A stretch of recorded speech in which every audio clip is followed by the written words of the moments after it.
पंचीकरण पंचीकरण ग्रंथामध्ये आज पान नंबर आहे 212. 212 पेजवर खालून 9वी ओळ बरोबर आहे.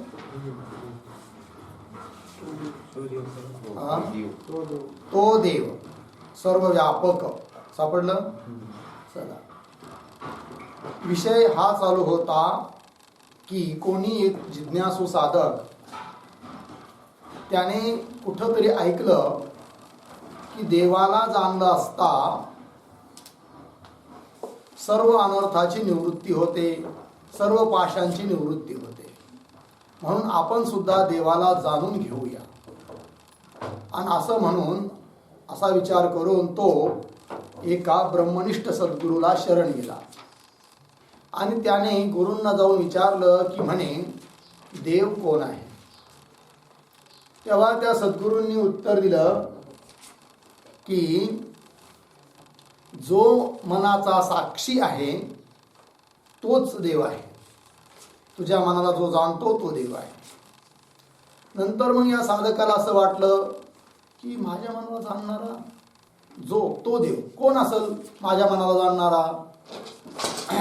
मग त्याला असं वाटलं कोणी इंद्र जाणत असेल, एखादा कोणी ब्रह्मदेव वगैरे माझ्या मनाला जाणत असेल तो देव असेल.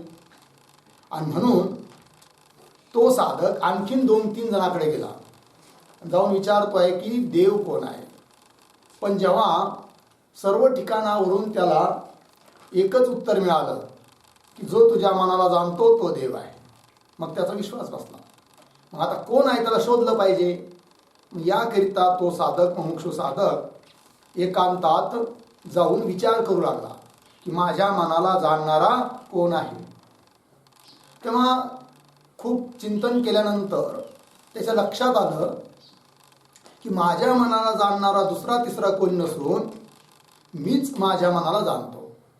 कारण माझं मन जर चंचल असेल तर मी समजू शकतो की माझं मन चंचल आहे, स्थिर असेल तर माझं मन स्थिर आहे, विवेकी आहे की नाही वगैरे. आता माझ्या मनामध्ये अमुक धर्म उत्पन्न झाला आहे, काम क्रोध वगैरे या साऱ्या गोष्टी मनाच्या तर मीच जाणतो. आणि नंतर मग तो साधक पुन्हा त्या सद्गुरूकडे आला आणि सांगू लागला की महाराजजी तुम्ही सांगितलं होतं की तुझ्या मनाला जो जाणतो तो देव, पण माझ्या मनाला जाणणारा दुसरा तिसरा तर कोणीच नाही, मीच जाणतो. अरे मग बस कामच झालं बरे. तू जाणतो ना मग तूच देव आहे. तरी त्वम एव देव असी, तूच देव आहे असं सांगितलं. आणि मग त्याला सर्व समजावून दिलं की बाबा रे तू देव आहे म्हणजे नेमकं कोण देव आहे. मग त्वम पदाचा वाच्यार्थ जीव आहे, तत्पदाचा वाच्यार्थ ईश्वर आहे, आणि मग त्वम पदाचा लक्षार्थ साक्षी कुटस्थ की जो तुझ्या मनाला जाणतो. पुन्हा तत्पदाचा लक्षार्थ ब्रह्मचैतन्य, या दोघांचा अभेद आहे. आणि असा असणारा तो देव दुसरा तिसरा कोणी नसून किंवा अनेक नसून एकच आहे, व्यापक आहे असं त्या शिष्याला त्या सद्गुरूंनी सांगितलं. तोच विषय आता इथून राहिलेला होता, पुढं तो वाचूया. तर तो देव कसा आहे मग, तर सर्व व्यापक, सर्वत्र व्यापक आहे, परिच्छिन्नता नाही आहे. तो देव देशाने परिच्छिन्न नाही, कालाने परिच्छिन्न नाही, वस्तूने परिच्छिन्न नाही, असा व्यापक देव आहे. तो देव सर्व व्यापक. पुन्हा सर्व भूतांचा अंतरात्मा, सर्व भूतांचा काय तो अंतरात्मा आहे. अर्थात सर्व भूतांच्या हृदयामध्ये तोच विराजमान आहे, वेगवेगळा नाही. पुन्हा पुण्य अपुण्य कर्माची फळे देणारा आणि पृथ्व्यादी सर्व भूतांचे अधिष्ठान, या सर्व पृथ्व्यादी कल्पित सर्व वस्तूंचा पदार्थाचा काय तो जगताचा अधिष्ठानभूत देव आहे. पुन्हा सर्व भूतांचा साक्षी, द्रष्टा, चैतन्य रूप, वस्तुतः केवळ निष्प्रपंच. आणि हे साऱ्या प्रपंचाचा अधिष्ठान जरी तो असला तरी तो प्रपंचाने युक्त नाही. मग कसा आहे, निष्प्रपंच, प्रपंच रहित आहे, निर्विकल्प, विकल्प रहित आहे व निर्गुण आहे. ठीक आहे ना, निर्गुण आहे, निर्विकल्प आहे. तर निर्विकल्प म्हणजे काय, तर कंसात दिलाय तत्वादी करून सापडलं. तत्वादीमध्ये जो पहिला शब्द आहे तो खोडून तिथं टाकायचं स. शब्द झाला सत्वादी करून व ज्ञानादी करून गुणा वाचून, त्यालाच निर्गुण म्हणतात. निर्विकल्प विकल्परहित आहे, निर्गुण आहे. निर्गुण आहे म्हणजे कोणताही गुण त्याच्या ठिकाणी नाही. सत्वादी करून म्हणजे सत्वगुण, रजोगुण, तमोगुण त्याच्या ठिकाणी नाही. सत्वादी करून व ज्ञानादी करून म्हणजे ज्ञान वगैरे, जसे नैयायिकाधिक लोक आत्म्याच्या ठिकाणी ज्ञानगुण मानतात, तसा ज्ञानगुण इथं आत्म्याच्या ठिकाणी नाही आहे. तो आत्मा कसा आहे? ज्ञान स्वरूप आहे. ज्ञानादी करून गुणा वाचून म्हणजेच निर्गुण. पुन्हा सत्य रूप, ज्ञान रूप व आनंद रूप आहे, म्हणजे सत, चित आणि आनंद रूप आहे. पुढे यासाठी बा शिष्या, मनाचा आणि बुद्धीचा साक्षी जो आत्मा तोच देव आहे असा निश्चय करून. ठीक आहे, मनाचा, बुद्धीचा, या सर्वांचा जो द्रष्टा आहे, साक्षी आहे, आणि मन बुद्धी हे सर्व दृश्य आहे, जड आहे. ठीक आहे, तर मनाचा आणि बुद्धीचा साक्षी जो आत्मा तोच देव आहे असा निश्चय करून देव आपल्याहून भिन्न आहे अशी भेदबुद्धी टाकून द्यावी. ही भेदबुद्धी स्वभावतः सर्वांच्या ठिकाणी असते अनादी काळापासून. देव वेगळा आहे, मी वेगळा आहे, तर ही जी भेदबुद्धी आहे ना, ती टाकून द्यावी. असा निश्चय करून देव आपल्याहून भिन्न आहे अशी भेदबुद्धी टाकून द्यावी. याचा अर्थ ईश्वरच मी आहे म्हणून आता माझीच लोकांनी पूजा करावी, माझी आरती करावी, माझेच मंदिरं बांधावेत, असाच अर्थ आहे का? नाही. आणि असं जर कोणी या शरीराला घेऊन करत असेल तर खऱ्या तत्वाचं त्याला ज्ञान झालेलंच नाही असं समजावं. तू देव आहे याचा अर्थ शरीराला घेऊन थोडी देव म्हणून सांगत आहे. हे शरीर तर पंचमहाभूताचं आहे, मिथ्या आहे. या शरीराचाही जो द्रष्टा आहे, शरीर ज्याच्यामुळे चालत आहे, शरीर तर जड आहे, पण ते ज्याच्यामुळे चालतं, ज्या चैतन्य तत्वामुळे चालतं, ते चैतन्य तत्व मी आहे असा निश्चय करायचा आहे. आणि ते चैतन्य तत्व एकच आहे, व्यापक आहे. मग म्हणे ईश्वर ज्याला म्हणून म्हणतात ते, तर जसं जीव हा अविद्या उपाधीने युक्त आहे, तसं ईश्वराचं स्वरूप वर्णन करताना माया उपाधीने युक्त जे चैतन्य त्याला म्हणतात काय? ईश्वर. मग तो ईश्वर जगताचा उत्पादक आहे, पुन्हा जगताचा पालक आहे, उपसंहार करणार आहे. पुन्हा प्राण्यांचे जसे कर्म असेल तसं त्या कर्मानुसार फळ देणार आहे. कोण? ईश्वर. तर उपाधी दृष्टिकोनातून जर विचार केला तर जीव अलग, ईश्वर अलग, उपाधीला घेऊन. मग त्यामध्ये उपास्य उपासक भावही घडतो. आणि जीवाने जर उपासना केली आहे की नाही त्या उपास्य तत्वाची, तर त्याचं फलही त्याला मिळतं.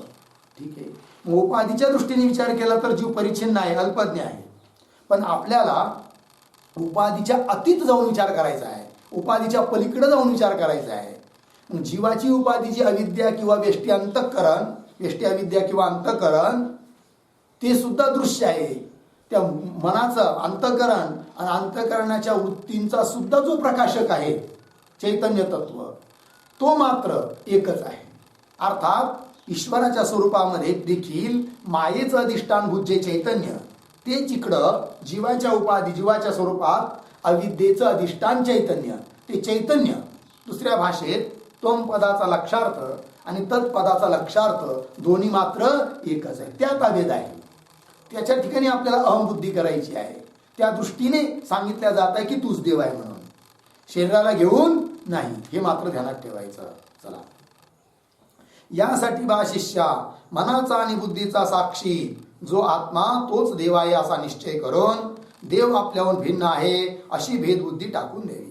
कारण द्वैत मानल्याने भय उत्पन्न होते असे श्रुतीत सांगितलेले आहे की नाही. द्वैतात् द्वै भयम भवती. द्वैत आलं की भय सुरू झालं. एवढंच नाही, श्रुतीत तर सांगितलं आहेच, पण भागवतामध्ये सुद्धा असं सांगितलं आहे म्हणे. भागवतातही, श्रीमद भागवतामध्ये देखील सांगितले आहे की काय? भयम द्वितीयाभिनिवेशतः स्यात्. हे भागवतातलं वचन आहे. तर काय त्याचा अर्थ? भयम द्वितीय अभिनिवेशतः आहे की नाही. द्वितीयाचा, द्वैताचा अभिनिवेश जर केला, अहंकार धारण केला किंवा द्वैताविषयी निश्चय केला, तर त्या द्वैतापासूनच काय होत असतं? भय. तर सांगतायत भयम द्वितीय अभिनिवेशतः स्यात्. म्हणजे द्वैताच्या ठिकाणी आग्रह, अभिनिवेश शब्दाचा अर्थ होतो आग्रह. द्वैताचा आग्रह धरला तर तो आग्रहच भय देणारा आहे. म्हणजे द्वैताच्या ठिकाणी आग्रह धरल्याने जन्म मरणादी दुःखे प्राप्त होतात. यासाठी भेदबुद्धी करू नये. लागला अर्थ. चला पुढे. स्वयंप्रकाश रूप चैतन्य देवाच्या सर्वात्मकपणाचे अशा रीतीने निरूपण केले आतापर्यंत. स्वयंप्रकाश रूप जो चैतन्य स्वरूप देव आहे तो सर्वज्ञ आहे. त्याच्या सर्वात्मकपणाचं अशा रीतीने निरूपण केले. आता अमानित्वादी श्रेयस्कर साधने संपादून ज्या मनुष्याने ऐक नाही मोक्ष मार्गासाठी असणारे साधन ते प्राप्त करून घेतलेले आहे. अमानित्व, अदंभित्व, अहिंसा, शांती वगैरे वगैरे, की ज्याला दुसऱ्या भाषेत दैवी संपत्ती म्हणतात. एक आसुरी संपत्ती आहे आणि एक दैवी संपत्ती आहे. गीतेच्या 16व्या अध्यायात विस्तारपूर्वक त्याचं वर्णन आहे. ठीक आहे ना. आता तर ही दैविक संपत्ती आहे. मनुष्य बाहेरची संपत्ती गोळा करण्यासाठी प्रयत्न करतो, पण कदाचित बाहेरची संपत्ती नाही प्राप्त झाली तरी चालेल, तिच्यापासून काही बिघडणार नाही. कारण बाहेरची संपत्ती कितीही असली आणि एखाद्याजवळ अजिबात नसली तरी तोही 2च भाकरी खातो, तोही 2च भाकरी खातो. त्यालाही झोपायसाठी काय 2/5, 2/6 एवढीच जागा लागते आणि त्यालाही तेवढीच जागा लागते. त्याला झोपेत जो आनंद भेटतो तोच त्यालाच भेटतोय. म्हणून या बाह्य संपत्तीने काही फरक पडत नाही, असली काय आणि नसली काय. उलट बाह्य संपत्ती जर अत्यधिक असेल तर तीच संपत्ती त्याला झोप येऊ देत नाही. कळलं की नाही. म्हणून बाह्य संपत्ती नसू द्या, पण मग माणसाने संपत्ती प्राप्त करायचीच आहे. कोणती? जी की मोक्षाला कारण आहे, जिला दैवी संपत्ती म्हणतात, ती प्राप्त करण्याकरिता प्रयत्न केला पाहिजे. ठीक आहे की नाही. चला. पण बरेच लोक पारमार्थ मार्गातले सुद्धा दैवी संपत्ती आपल्याकडे आहे का आसुरी संपत्ती आपल्याकडे आहे याचा काही त्यांना विचार सुद्धा नसतो. फक्त व्यावहारिक संपत्ती कशी आपल्याजवळ येईल आणि त्या संपत्तीला घेऊन लोक आपल्याला कसं मोठं मानतील इकडंच जास्त लक्ष अधिक लोकांचं असतं. की जी बंधन आहे त्याकडंच, बंधनाकडे जास्त लोक लक्ष देतात. ठीक आहे ना. चला. आता अमानित्वादी श्रेयकर कल्याणकारक साधने संपादन म्हणजे प्राप्त करून व पूर्वी 29व्या दोह्यात निरूपण करून सांगितलेले जे सामवेदातले महावाक्य तत्वमसी महावाक्य त्याचा अखंडार्थ, अखंडार्थ शब्दाचा अर्थ आहे अभेदार्थ. पुढे ब्रह्मनिष्ठ आहे की नाही, तर तो जो कंस आहे ना तो ब्रह्मनिष्ठ शब्दाला नाही पाहिजे, अभेदार्थ या शब्दाला पाहिजे. चुकीने तिकडे छापला गेला आहे. अखंडार्थ याचा अर्थ होतो अभेदार्थ. आता पहा पुढे. अखंडार्थ म्हणजे अभेदार्थ. ब्रह्मनिष्ठ सद्गुरूच्या उपदेशाने हृदयात धरून, ब्रह्मनिष्ठ अशा सद्गुरूचा उपदेश ऐकून तो अखंडार्थ हृदयात धारण करून त्याच्या मनन निधिध्यासनाच्या योगाने आहे की नाही. केवळ नुसता उपदेश ऐकला, हृदयात थोडा वेळ धारण केला, सोडून दिला असं नाही. पुन्हा त्याचं काय करायचं आहे? मनन निधिध्यासन करायचं आहे. धारण करून हृदयात धरून त्याच्या मनन निधिध्यासनाच्या योगाने आपण नित्य, मग आपण म्हणजे मी स्वतः कसा आहे तर नित्य, शुद्ध, बुद्ध म्हणजे ज्ञान स्वरूप, मुक्त, शुद्ध म्हणजे अविद्यादिमलाने रहित, नित्य म्हणजे मरण रहित, शुद्ध, मुक्त. पुन्हा प्रत्येक शब्द आहे ना तिथं पाहिजे प्रत्यक म्हणजे अंतरात्मा. प्रत्यक, एक रस, सच्चिदानंद, ब्रह्मरूप आहे की नाही. ब्रह्मरूप पुढं काय आहे? आहो असा आहे की नाही. तर ब्रह्मरूप त्याच्या पुढचे 2 शब्द आहो आणि असा आहे, कट करा. आता पंक्ती वाचतो. तर एक रस सच्चिदानंद ब्रह्मरूप निर्विकल्प निष्क्रिय, पुन्हा मी कसा आहे? निर्विकल्प आहे, निष्क्रिय म्हणजे क्रियारहित आहे. अशा आत्म्याचा दृढ साक्षात्कार ज्याने स्वतःच्या अनुभवाने करून घेतला असेल, असा आत्मा, या आत्म्याचं स्वरूप सांगितलं शुद्ध, बुद्ध, मुक्त इत्यादी. तर असा जो आत्मा आहे त्याचा साक्षात्कार ज्याने करून घेतलाय. पण कसा साक्षात्कार? स्वतःच्या अनुभवाने म्हणजे मी रूपाने. ते चैतन्य तत्व दुसरं तिसरं कोणी नसून तेच मी आहे. अशा आत्म्याचा दृढ साक्षात्कार ज्याने स्वतःच्या अनुभवाने करून घेतला असेल तो पुरुष ज्ञानामृताने जीवनमुक्त होतो. तेच ज्ञान, आणि त्या ज्ञानरूप अमृताने तो पुरुष काय होतो? मुक्त होतो. जीवनमुक्त होऊन किंवा नंतर अर्धविराम, जीवनमुक्त होऊन त्यास कृतकृत्यता रूप तृप्ती झाली आहे असे होते. तो स्वतःला मग कृतकृत्य समजतो, आणि स्वतः कृतकृत्य होणं हीच त्याची काय आहे? तृप्ती आहे. ठीक आहे, चला. त्यास कृतकृत्यता रूप तृप्ती झाली आहे असे होते. अशा पुरुषाला पुढे कर्तव्य म्हणून काही नसते. आपल्याला काही करायचं शिल्लक राहिलेलं नाहीये. सर्व शास्त्राचा अर्थ त्याच्या ठिकाणी समाप्त झाला आहे. ठीक आहे. कृतम कृत्यम, कृत्यम कृतम, कृत्यम कर्तव्यम, यावत जे काय करायचं होतं ते सर्व तो आता करून चुकला, कृतकृत्य झालो, इच्छा केली ते पावलो. चला. अशा पुरुषाला पुढे कर्तव्य म्हणून काही नसते. परंतु मोक्षाच्या इच्छेने जे श्रवणादिकास तर प्रवृत्त झाले आहेत, श्रवण मनन करण्याकरिता प्रवृत्त झाले आहे मोक्ष मिळावा म्हणून, पण ज्यांच्या मनाची वृत्ती बाह्य विषयाच्या संकल्पामुळे चंचल असल्या कारणाने अपरोक्ष अद्वितीय अशा आत्म्याच्या अनुसंधानात म्हणजे चिंतनात दृढ व निष्ठावंत जर होऊ शकत नाही, मग अशा मुमुक्षूंनी आपल्या मनाच्या वृत्ती काय करावात? बाह्य विषयाच्या संकल्पापासून निवृत्त करून, आहे की नाही? मग प्रवृत्त झालाय बिचारा कशासाठी? मोक्ष प्राप्त व्हावा म्हणून, श्रवण मनन करण्यासाठी. पण काय करणार? अनेक जन्माचे संस्कार म्हणा किंवा तसं प्रारब्ध म्हणा, मनाच्या वृत्ती काय झाल्या आहेत? अतिशय चंचल आहेत, विषयाकडे धाव घेतात. मग आता काय करावं त्याने सांगतात. तर ज्याच्या मनाच्या वृत्ती बाह्य विषयाच्या संकल्पामुळे चंचल असल्या कारणाने अपरोक्ष अद्वितीय अशा आत्म्याच्या अनुसंधानात म्हणजे चिंतनात दृढ व निष्ठावंत जर होऊ शकत नाही, मग अशा मुमुक्षूंनी आपल्या मनाच्या वृत्ती काय कराव्यात? बाह्य विषयाच्या संकल्पापासून निवृत्त करून, हळूहळू बाह्य विषयाच्या संकल्पापासून निवृत्त करून त्यांच्यामध्ये स्थिरता उत्पन्न करण्यासाठी, त्या वृत्तीमध्ये किंवा मनामध्ये स्थिरता उत्पन्न करण्यासाठी व अद्वितीय आत्म्याचा अपरोक्ष दृढ बोध करून घेतल्याने, है की नाही, जीवनमुक्त झाल्यानंतर स्वतःस विधेयमुक्ती प्राप्त करून घेण्यासाठी. समजा आता ज्ञान झालेलं आहे, ज्ञान झाल्यामुळे जीवनमुक्त आहे, पण अजूनही त्याला आता पुढे विधेयमुक्ती प्राप्त होणार आहे देह पडल्यानंतर, तर ती प्राप्त करून घेण्यासाठी किंवा जीवनमुक्तीचा विलक्षण आनंद उपभोगण्यासाठी पुढे समाधीचा अभ्यास अवश्यमेव करावा. समाधीचा अभ्यास करावा. समाधीचा अभ्यास कशासाठी करायचा? जीवन ज्ञान तर झालं आहे की नाही, किंवा ज्ञान होत नसेल मन, कारण मन जर अस्थिर असेल तर ज्ञानही होणार नाही कदाचित. अगोदर मन स्थिर करण्यासाठी समाधीचा अभ्यास करावा. समजा मन स्थिर झालं आहे, शुद्ध झालेलं आहे, गुरुउपदेशाने ज्ञानही झालं आहे, ज्ञान झाल्यामुळे त्याची जीवनमुक्ती. पण जीवनमुक्त अवस्थेत सुद्धा जर कदाचित मन त्याचं पूर्वसंस्कारानुसार चंचल असेल, विक्षिप्त असेल, तर त्याला जीवनमुक्तीचा विलक्षण आनंद भेटणार नाही. विधेयमुक्ती मिळेलच, त्यात काही संशय नाही प्रारब्ध संपल्यावर, पण जीवनमुक्तीचा विलक्षण आनंद मिळणार नाही. तो प्राप्त करून घ्यावा असं वाटत असेल तर मनाला एकाग्र केलं पाहिजे. मनाला एकाग्र करण्याकरिता उपाय काय? समाधीचा अभ्यास, अर्थात चित्तवृत्तीचा निरोध करण्याचा अभ्यास त्याने केला पाहिजे. समाधीचा अभ्यास अवश्यमेव करावा, हे अगदी योग्य आहे. यासाठी त्या समाधीच्या अभ्यासाचे निरूपण श्री गुरु 35व्या दोह्याने करतात. पुढे आता 35 नंबरचा दोहा येतो आहे की त्याच्यामध्ये समाधीचं वर्णन गुरु करणार आहे.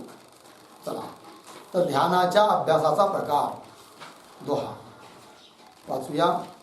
प्रथम वृत्ती त्याग करी, निजी उठवा न देये, वचमा निर्विकल्प दशानो, अभ्यास करता रहिये.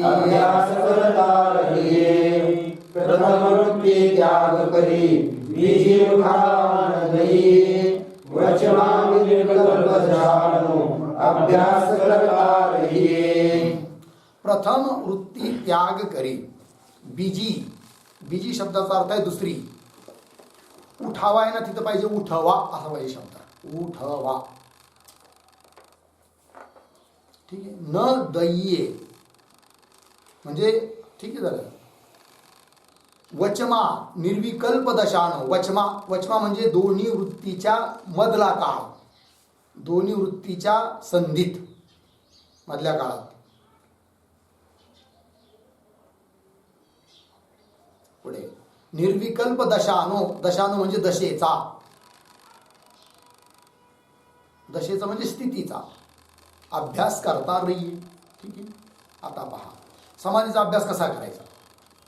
तर प्रथम वृत्ती, प्रथम वृत्ती म्हणजे कशी. आता समजा आपल्या अंतःकरणात कोणती तरी वृत्ती आहे, मी देह आहे, हे माझं घर आहे, वगैरे वगैरे कोणती तरी वृत्ती असतेच, बरोबर. समजा ती वृत्ती नष्ट झाली किंवा तिचा त्याग केला आणि अजून दुसरी नवीन वृत्ती उत्पन्न झाली नाही, तर अशा ज्या दोन वृत्तीच्या मधला काळ, पहिली वृत्ती नष्ट झाली आहे, दुसरी निर्माण झालेली नाही, तर मधला जो काळ त्या स्थितीला म्हणायचं निर्विकल्प स्थिती. आणि त्या स्थितीचा आपल्याला अभ्यास करायचा आहे की नाही. ते सांगितलं. प्रथम वृत्ती त्याग करी, बीजी म्हणजे दुसरी, उठवा न दय्ये. दुसरी वृत्ती उत्पन्न झाली नाही किंवा उत्पन्न होऊ द्यायची नाही, उत्पन्न झालेली नाही अशा काळात.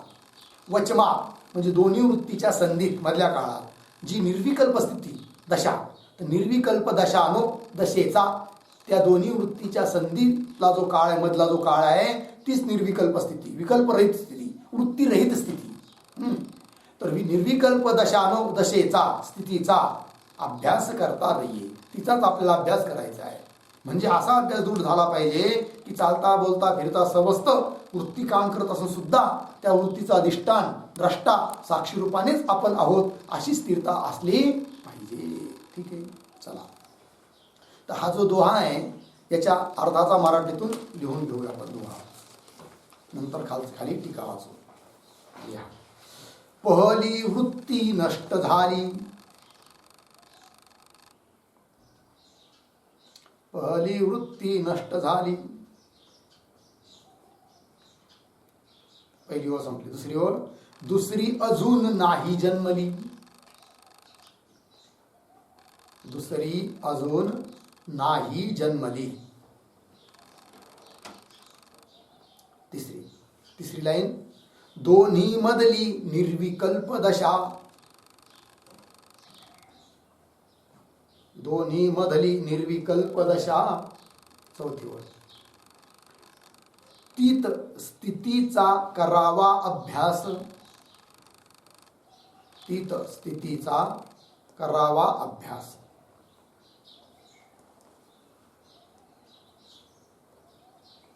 झालं. चला, आता टीका पहा. प्रथम वृत्ती म्हणजे सापड सर्वांना, डोळ्याच्या खालची टीका. प्रथम वृत्ती म्हणजे आपण देह वाचलेलं आहे ना, तर बघा तिकडे लिहायचं आपल्याला. प्रथम वृत्ती म्हणजे आणि आपण याच्यामध्ये एक ओळ लिहायची. तर काय, ज्ञान होण्याच्या अगोदरची,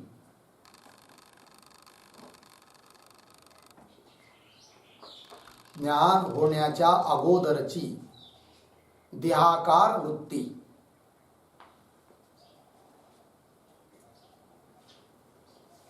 देहाकार वृत्ती झालं. आता पहा ओळ वाचतो. प्रथम वृत्ती म्हणजे ज्ञान होण्याच्या अगोदरची देहाकार वृत्ती, देहाच्या आकाराकार वृत्ती. कशी सांगतायत. आपण देह आहो, तिचा आकार. आपण देह आहो व करता भोगता, मी देह आहे, करता आहे, भोगता आहे, ह्या साऱ्या वृत्ती. प्रथम ज्ञान होण्याच्या अगोदरच्या वृत्ती. करता भोगता सुखी दुःखी आहो असे मानण्याची जी वृत्ती, बरोबर, हिला म्हणायचं प्रथम वृत्ती. तिचा, ठीक आहे. त्याच्या पुढे किंवा आहे ना, तर किंवा खोडून तिथे शब्द टाकायचा तसेच.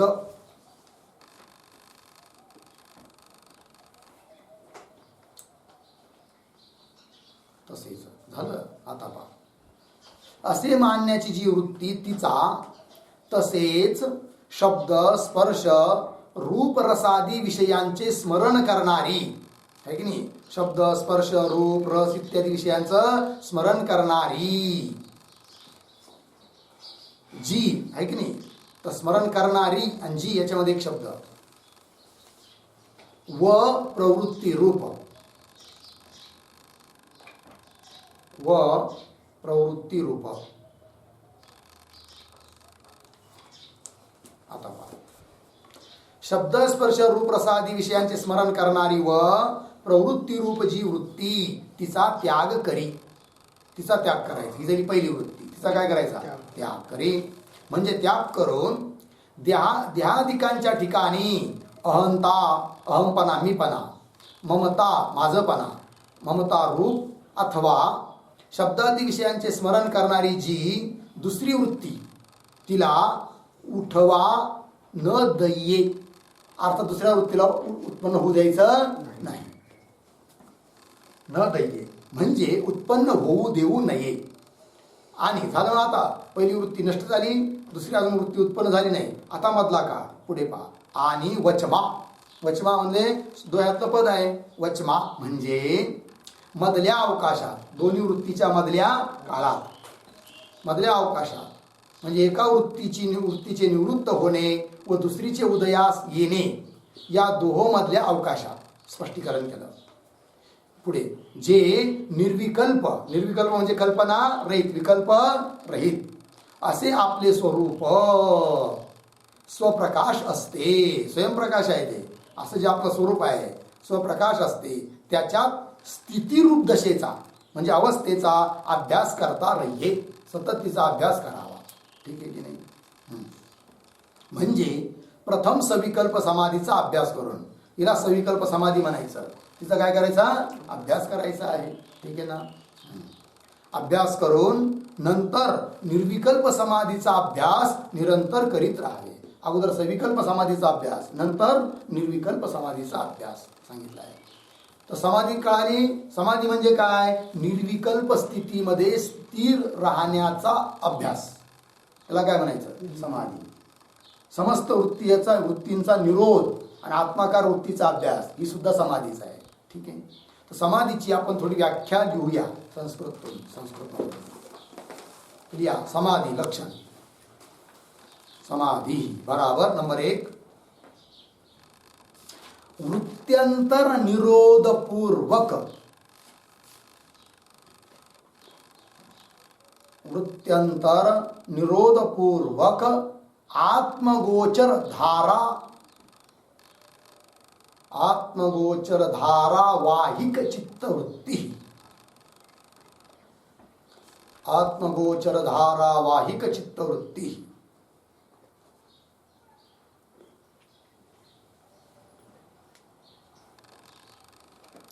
ठीक आहे? अर्थ पहा.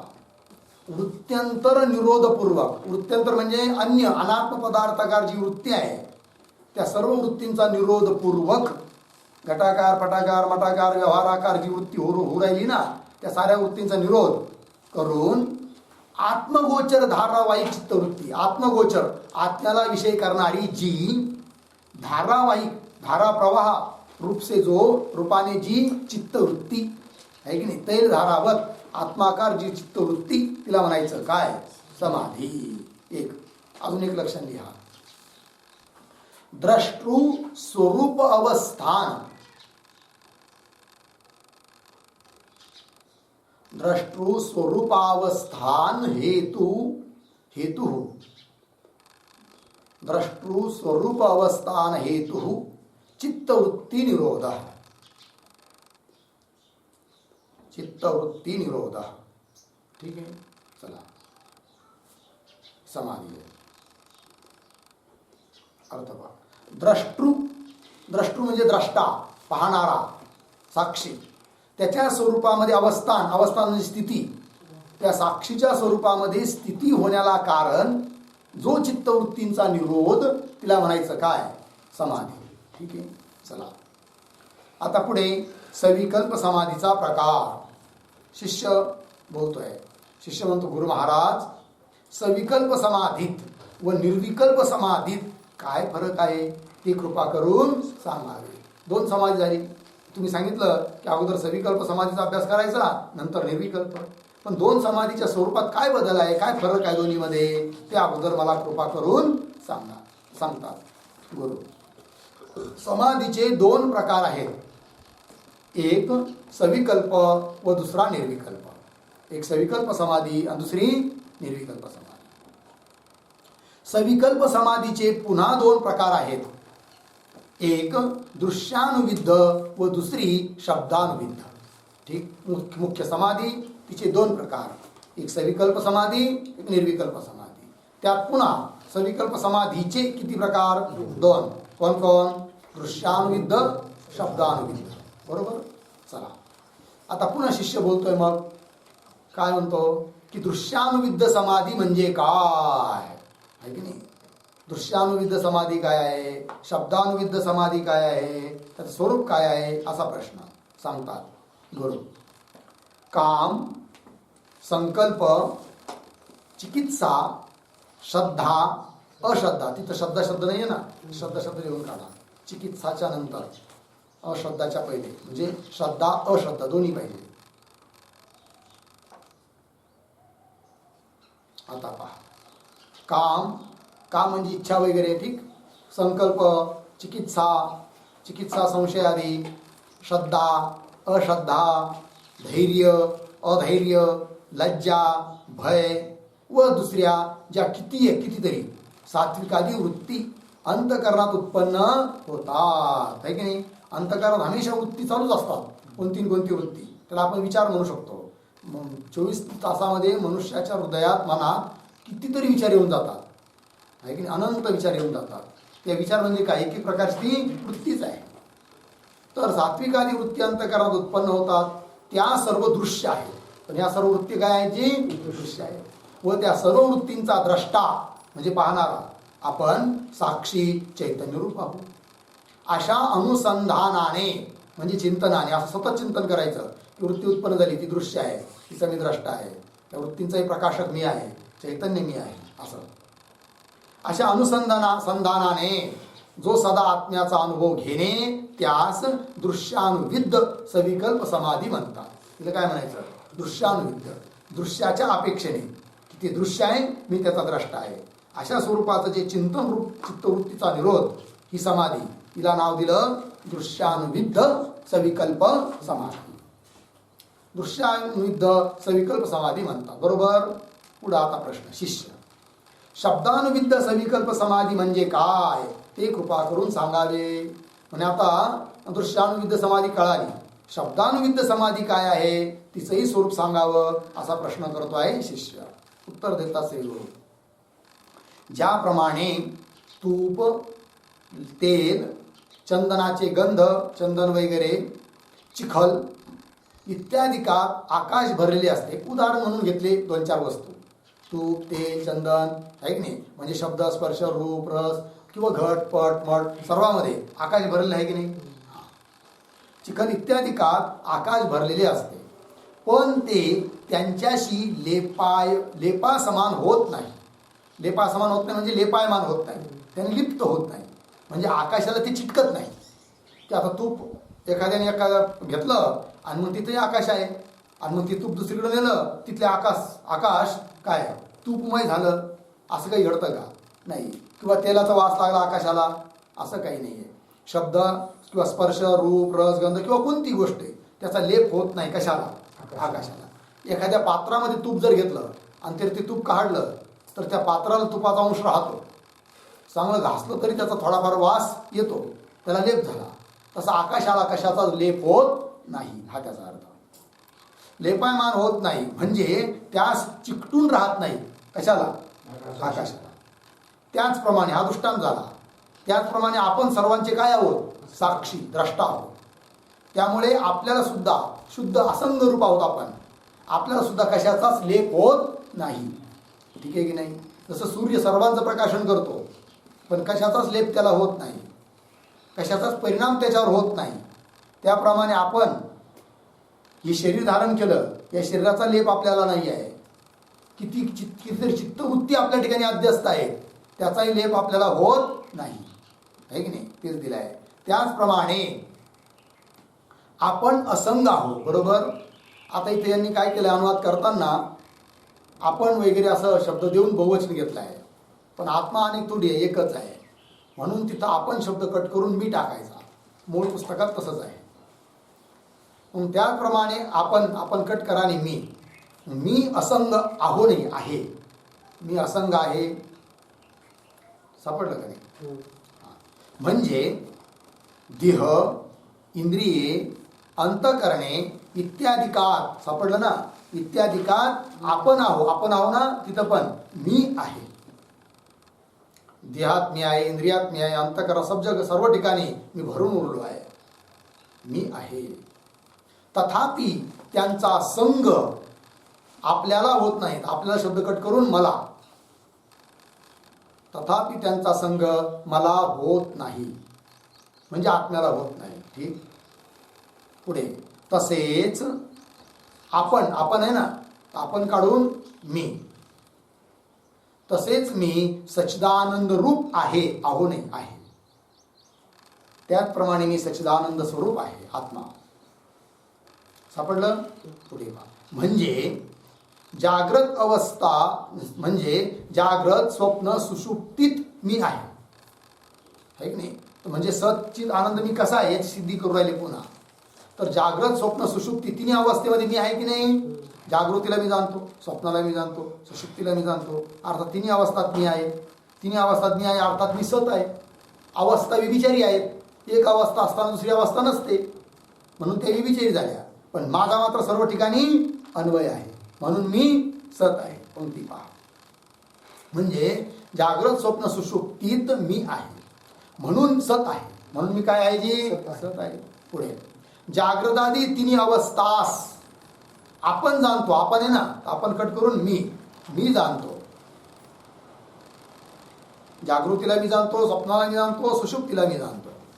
जागृतादी तिन्ही अवस्थास मी जाणतो, म्हणून चित आहे. म्हणून मी कसा आहे? चित आहो नाही आहे. आणि पुढे पहा. आणि आपण शब्द कट करून मी. आणि मी परमप्रेमाचे आस्पद म्हणजे स्थान. आस्पद शब्दाचा अर्थ स्थान. परमप्रेमाचं मी स्थान आहे. परमप्रेमाचे आस्पद म्हणजे स्थान आहो नाही आहे. परमप्रेमाचे आस्पद म्हणजे स्थान आहे, म्हणून आनंद आहे. आनंद स्वरूप मी आहे. म्हणजे सत्स्वरूप मी आहे, चित स्वरूप मी आहे आणि आनंद स्वरूप मी आहे. झालं? पुढे आपण शब्द कट करून मी स्वतः स्वभावता प्रकाश रूप आहे, म्हणजे ज्ञान स्वरूप आहे, प्रकाश स्वरूप आहे. झालं? पुढे पहा. आपण कट करून मी दुसऱ्यास प्रकाशित करतो. सर्वांना मी जाणतो, दुसऱ्याला प्रकाशित करतो. व आपणास शब्द कट करून मला कोणी प्रकाशित करीत नाही. म्हणजे मी सर्वांना जाणतो, पण मला जाणणारा दुसरा कोणी नाही आहे की नाही? अर्थात मी वेद्य नाही आहे, दृश्य नाही आहे. मी स्वतःच ज्ञानस्वरूप आहे, सर्वांचा द्रष्टा आहे. मला कोणी प्रकाशित करीत नाही. झालं? पुढे म्हणून आपण शब्द कट करून म्हणून मी प्रकाश आहे, स्वप्रकाश आहे, म्हणून मी स्वयंप्रकाशित आहे. पुढे आपण शब्द कट करून मी द्वैत रहित आहे. द्वैताचा लेश सुद्धा माझ्या ठिकाणी नाही. पुढे म्हणजे आपल्या स्वरूपात. सापडलं का? तिथं आपल्या आहे ना, आपल्या कट करून माझ्या. म्हणजे माझ्या स्वरूपात द्वैत प्रपंचाचा काही संबंध नाही. सापडलं? तर काही संबंध हे कट करून तिथं असं टाका, लेश सुद्धा नाही.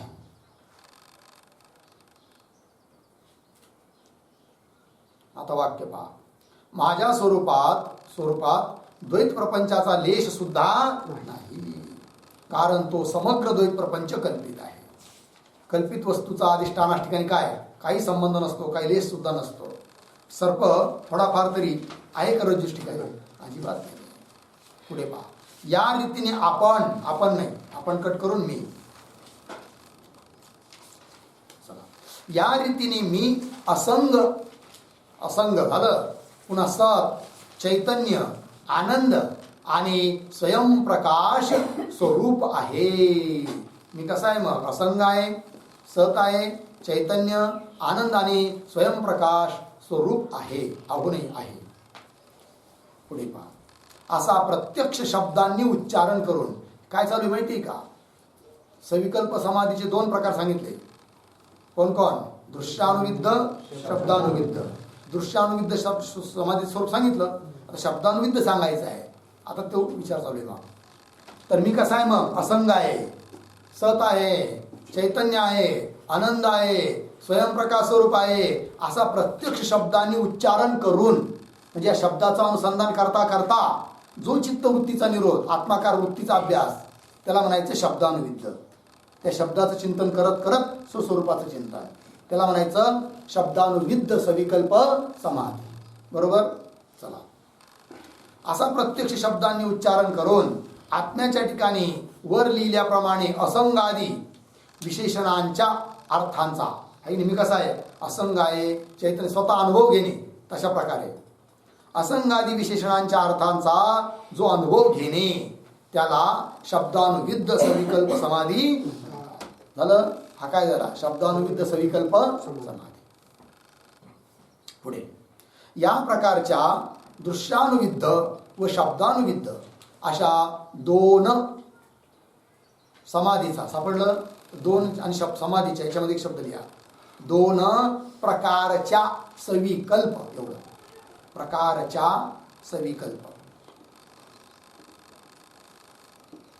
आता पंक्ती पहा, या प्रकारच्या दृश्यानुविद्ध आणि शब्दानुविद्ध अशा 2 प्रकारच्या सविकल्प समाधीचा प्रथम अभ्यास करावा. ठीक. व तो दृढ झाला म्हणजे मग निर्विकल्प समाधीचा अभ्यास करावा. अगोदर सविकल्प समाधी, नंतर निर्विकल्प समाधी. ठीक आहे ना? या सविकल्प समाधी म्हणजे काय? तिच्यात विकल्प आहे थोडासा, शब्दाचं अनुसंधान आहे, मी सारे दृश्य आहे, त्याचा मी द्रष्टा आहे, थोडा तरी विकल्प आहे, म्हणजे मी समाधी करणारा आहे, नाही की नाही, असं त्याच्यामध्ये अनुभव आहे, म्हणून याला काय म्हणायचं? सविकल्प समाधी. ठीक. आता निर्विकल्प समाधी काय आहे मग? सांगतात पुढे शिष्य. गुरु महाराज, आता निर्विकल्प समाधी म्हणजे काय ते सांगावे. निर्विकल्प समाधीचं काय स्वरूप आहे ते कृपा करून सांगा. सांगतात गुरु, दृश्यानुविद्ध व शब्दानुविद्ध या 2 समाधीचा उत्तम रीतीने अभ्यास केल्यामुळे, है की नाही, खूप आता अभ्यास झालाय, परिपक्व झालाय, अभ्यास चांगला झालाय, अभ्यास केल्यामुळे अंतकरणाच्या आत आनंदरूप आत्म्याच्या ज्ञानानंदाच्या अनुभवाच्या आवेशाने, माझा आत्मा कसा आहे? आनंद स्वरूप आहे, ज्ञान स्वरूप आहे. आनंदरूप आत्म्याच्या ज्ञानानंदाच्या अनुभवाच्या आवेशाने, म्हणजे तो आनंदच मी आहे, अशा आवेशाने काय? काम संकल्पादी दृश्य वृत्तीचे अनुसंधान सुटून आता आनंदामध्ये स्थिती झाल्यामुळे आता दृश्य वस्तूचा संकल्प सुटला. कोणते? काम संकल्प आदीच्या दृश्य वृत्ती आहेत अगोदर दृश्यानुविद्ध समाधी सांगत असताना, तर काम संकल्प आदी दृश्य वृत्तीचे काय सुटला? आता अनुसंधान सुटलेलं आहे. सुटून त्याचप्रमाणे पुढे पहा, आपण सापडलं का? त्याचप्रमाणे आपण नाही, आपण कट करून मी, त्याचप्रमाणे मी असंग, असंगाच्या पुढे आहो ना, तर असंग त्याच्या पुढे लिहा आत्मा, आहो नाही, तिथं आहे पाहिजे.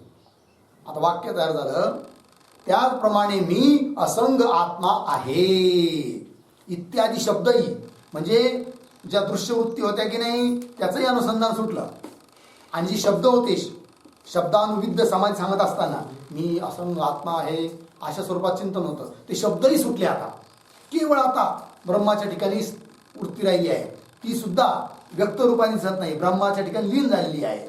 अशी जी स्थिती, तिला म्हणायचं काय? निर्विकल्प समाधी किंवा निर्विकल्प अवस्था. त्याप्रमाणे मी असंग आत्मा आहे इत्यादी शब्दही पुढे काय? नष्ट होणे ना, हा, इत्यादी शब्दही राहू द्या, शब्दही नष्ट होऊन म्हणजे सोडून, आहे की नाही, संकल्प रहित ते शब्द सुद्धा आता नष्ट झाले आहेत, आहे की नाही, किंवा ते शब्द सुद्धा सुटले आहेत, आणि फक्त संकल्प रहित तुष्णीभूत, तिथं तुष्णीभूत झालं ना, तिथं पाहिजे तुष्णीभूत. तुष्णी म्हणजे शांत स्थिती, मौन अवस्था. तुष्णीभूत अशी जी जीवाची स्थिती सापडलं, जीवाची शब्द कट करा, तिथं टाका शांत स्थिती.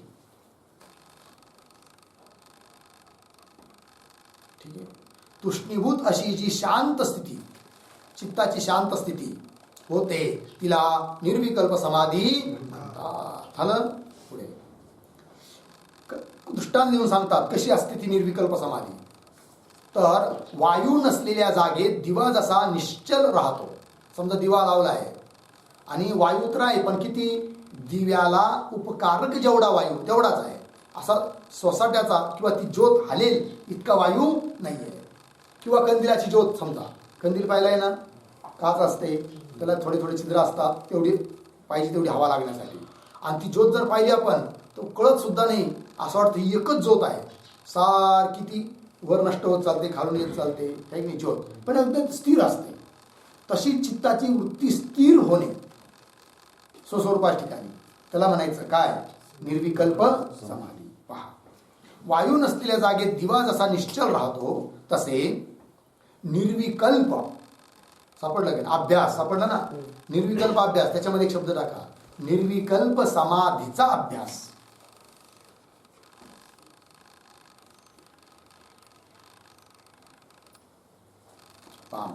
निर्विकल्प समाधीचा अभ्यास करणाऱ्या पुरुषाचे चित्त निश्चल राहते, स्थिर निश्चल राहते. म्हणजे निर्विकल्प समाधीत कोणत्याही प्रकारचा द्वैत प्रपंच भासत नसल्यामुळे, निर्विकल्प समाधीमध्ये काय, कुठलं त्याची सुद्धा भान नाही आहे, कोणताच द्वैत प्रपंच भासत नाही. समाधीत कोणत्याही प्रकारचा द्वैत प्रपंच भासत नसल्यामुळे निर्विकल्प चैतन्य रूप आत्म्याचा, आहे की नाही, निर्विकल्प चैतन्य स्वरूप जो आत्मा, आत्म्याच्या ठिकाणी कोणताच विकल्प नाही आहे, तर विकल्परहित निर्विकल्प चैतन्य रूप आत्म्याचा स्पष्ट अनुभव होतो, आहे की नाही.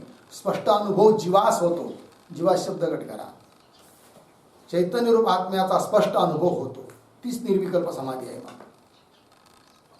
पुढे त्या निर्विकल्प चैतन्य सुखाच्या अनुभवाचा प्रकार, ठीक आहे ना, निर्विकल्प जे चैतन्य सुख त्याच्या अनुभवाचा प्रकार श्री शंकराचार्य महाराजांनी सुद्धा सांगितला आहे.